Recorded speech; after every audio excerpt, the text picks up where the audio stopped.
예, 안녕하십니까. 12월 12일 아침입니다. 오늘 여러 가지 신문에서 이곳저곳에서 볼만한 글 3가지가 있어서 소개를 해 드릴까 합니다. 먼저 국회의장을 지낸 김형호 의원, 부산에서 5선 의원을 지냈고 또 국회의장을 지냈고 그전에는 동아일보 기자도 지냈죠.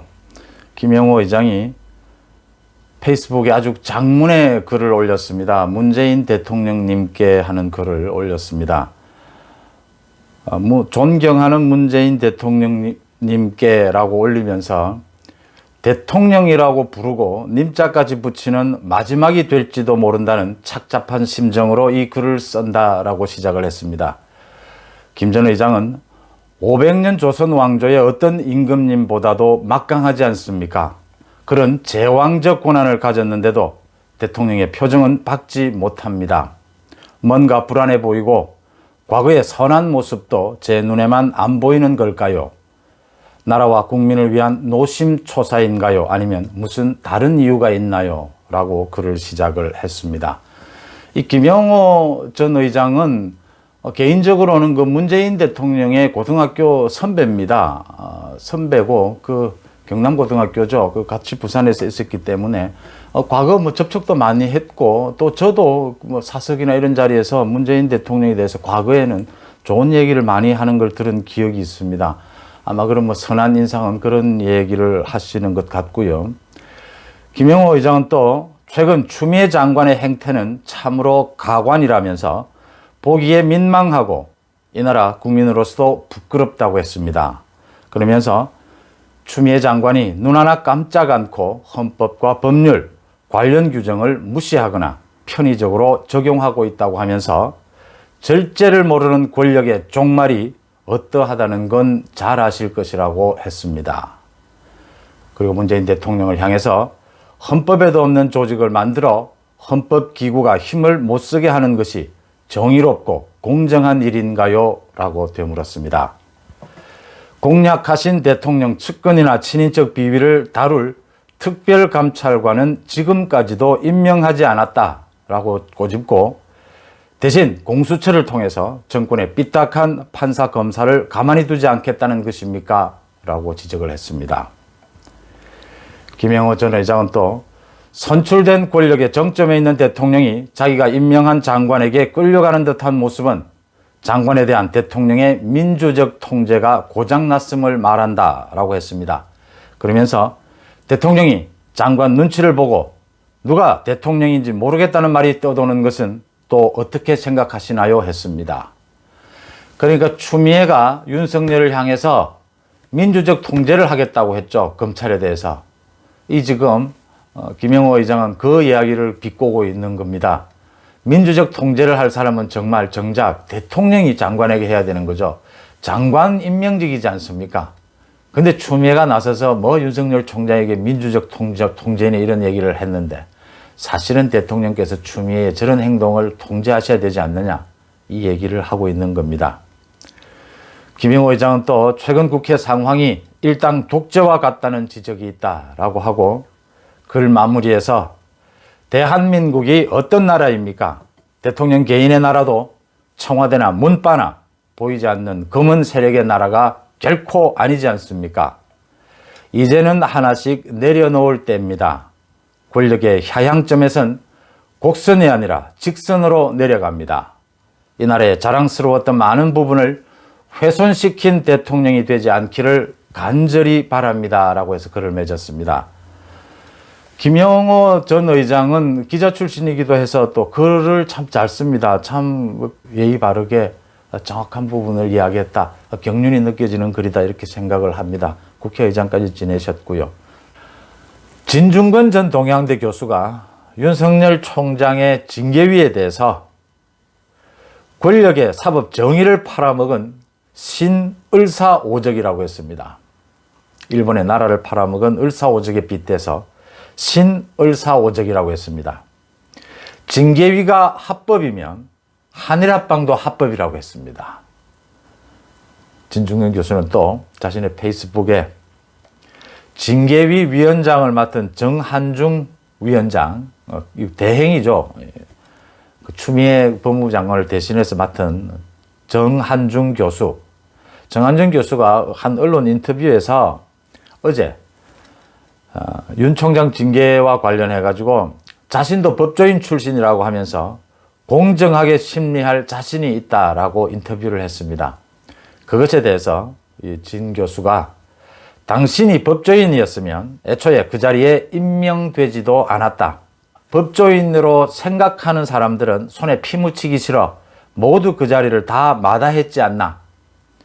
법조인이 아니라고 추미애가 확신했으니 그 자리에 앉힌 건데 무슨 헛소리를 하느냐라고 얘기를 했습니다. 그러니까 추미애를 대신해서 징계위원장을 맡아야 됐을 고기영 전 법무부 차관, 또 이번에 한 대학 교수라고 그러죠. 이제 외부인으로서 위원장을 맡아달라고 하니까 뭐 엊그제 자신은 맡지 못하겠다라고 사퇴를 했다고 그러죠. 이 징계위에서. 그래서 뭐 징계위가 열리기 전까지 위원장 맡을 사람도 없고 위원충원도 그렇게 애를 먹었다고 하는데 지금 그 얘기를 하고 있는 거죠. 진정 교수는 이어서 일본의 나라를 팔아먹은 을사오적이 있다. 당신들은 권력의 사법 정의를 팔아먹은 신을사오적이라고 하면서 을사오적이 일본의 뜻을 대행한 것처럼 당신들은 청와대의 뜻을 대행하는 것뿐이라는 걸 모두가 알고 있다라고 꼬집었습니다. 정한중 교수, 지금 위원장 대행을 맡는 정한중 교수에 대해서 제가 어제도 유튜브에서 말씀을 드렸는데요. 이 양반은 조금 이해가 안 되는 부분들이 있어요. 법조인으로서도 그렇고 여러 가지 이런 겁니다. 뭐 과거에 뭐 어쨌다 이건 뭐 이야기를 다 나왔으니까요. 이 지금 윤석열 징계위는 사실상 이게 재판이지 않습니까? 재판장. 그러면 이 위원장은 재판장입니다. 재판장은 많은 행동에 있어서 신중해야 하죠. 공정을 기하려고 하려면 말이죠. 근데 이렇게 징계위가 열리고 있는 와중에 이렇게 언론 인터뷰를 하면서 뭐 별 말을 다 합니다. 자기가 공정하게 심리할 자신이 있어서 자기가 위원장을 맡았다는 둥, 또 윤석열 총장의 뭐 정치적 중립에 좀 문제가 있다는 둥, 별의별 주장을 다 합니다. 재판의 공정성을 위해서 판사는 판결론만 말하지 판사들이 이렇게, 여러분 기억에 판사들이 재판에 관해서 재판 중에 나와서 뭐 언론 인터뷰를 하고 하는 걸 본 적이 있습니까? 징계위고 좀 특별하게 기자들이 많이 몰리니까 말을 할 수는 있겠죠. 들락날락 하면서도요. 극도로 절제된 말을 해야 합니다. 어제도 말씀드렸다시피 징계위에서도 이 정한중 교수 위원장이 그런 말을 했대요. 왜 윤석열 총장은 선거에 출마하지 않는다고 밝히지 않는가? 이게 무슨 법조인으로서 뭐 법리입니까? 이게 상식적으로도 이게 말입니까? 왜 윤석열 총장이 왜 선거에 출마하지 않는다를 여기서 밝혀야 합니까? 검찰의 중립을 그렇게 수십 차례 밝혔으면 그거로 끝난 거죠. 뭐 출마한다라고 하면은 안 봐주고 출마 안 한다고 하면 봐줄 겁니까? 진중권 교수도 그런 점을 꼬집고 있는 거다. 실체를 알아라. 우리는 그렇게 보지 않는다. 많은 사람들은 하는 걸 따끔하게 꼬집고 있다. 이렇게 보입니다. 말 나온 김에 하나만 더 말씀을 드리면요. 그 윤석열 출마 금지법요. 최강욱이 김남국이도 거의 가담을 했더만요. 그 법안을 발의를 해서 그거 다 법사위원들이니까 이제 논의를 하겠죠. 저는 많은 민주당 어제도 말씀드렸다시피 또 국민의힘도 나서서 논의를 하기를 바랍니다. 그 부분에 대해서 정말 이제 공직자들에 대해서는 90일 전으로 지금 되어 있거든요. 그걸 1년으로 땡기자는 건데 윤석열 금지법 아니냐 하니까 최강욱이가 그랬다는 거 아닙니까? 윤석열을 겨냥한 거 아니다라고 하면서 윤석열은 아직 시간 많이 남았지 않느냐? 1년으로 해도 3월 달이지 않습니까? 내년. 그때까지 사표 내면 될 것 아니냐? 지금 윤석열 압박하는 거죠. 너무나 치졸하게 말이죠. 수준 낮게.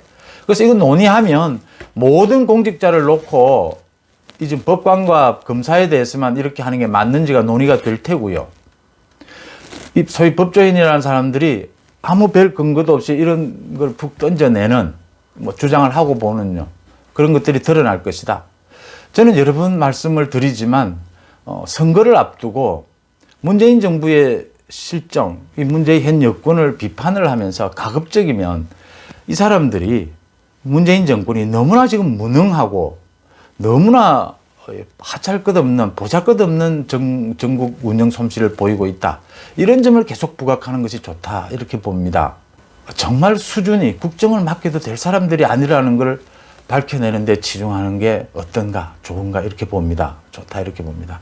그래서 충분히 윤석열 출마 금지법 정말 윤석열 대단합니다. 이제 뭐 자신의 이름을 딴 법도 하나 나오고요. 뭐 직접 따지는 않겠지만 다 윤석열 금지법이라고 부르지 않습니까? 충분히 논의가 되기를 바랍니다. 논의를 하면서 너무 뭐 진지하게 할 건 없다고 봅니다. 어제도 말씀드렸다시피 그 헌법에도 전혀 맞지 않는 겁니다. 그게 논의가 되려면 헌법부터 시작해서 다시 논의가 돼야 되는 부분들이죠. 또 이것은 윤석열 징계나 추미애하고는 관련이 없습니다.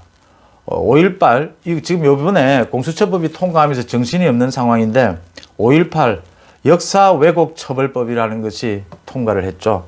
5.18에 대해서 왜곡하거나 뭐 이렇게 하면은 처벌하겠다. 최고 7년형을 하겠다. 주겠다. 지금 어떤 사실을 왜곡하거나 하게 되면 처벌하는 법안이 있습니다. 일반법이. 근데 5.18에 대해서만 특별히 특별법 형태인 거죠. 이것에 대해서 최진석 서강대 철학교수, 지금 명예교수라고 합니다. 최진석 교수는 뭐 여러분들이 잘 이미 아시죠? 방송에도 많이 나와서 특히 그 노자 철학에 관해서 아주 뭐 해박하고 또 재미있게 말씀을 하셔서 굉장히 인기가 많죠. 저는 이 최진석 교수가 이 클래식 음악, 클래식과 함께 클래식과 중간 사이사이에 그 철학 얘기를 섞어서 하는 공연을 여러 번 본 적이 있어서 참 인상 깊게 생각하는 분입니다. 최진석 교수가 광주 출신이라고 그래요. 거기서 중고등학교도 나오고 자기 나이 21살 때 5.18을 겪었다고 합니다. 그 최진석 교수가 시를 썼습니다. 5.18 역사왜곡 처벌법을 정말 신랄하게 비판하는 시를 썼습니다. 시를 다는 보다는 핵심적인 제가 정말 감명 깊었던 부분만을 소개를 해드릴게요. 나는 5.18을 왜곡한다. 왜곡 처벌법이 만들어졌는데 지금 왜곡한다라고 바로 이 제목입니다. 나는 5.18을 왜곡한다. 잡아가야 될 것 같아요. 소개해드립니다. 나는 속았다. 5.18은 죽었다. 5.18이 전두환을 닮아갈 줄 꿈에도 몰랐다.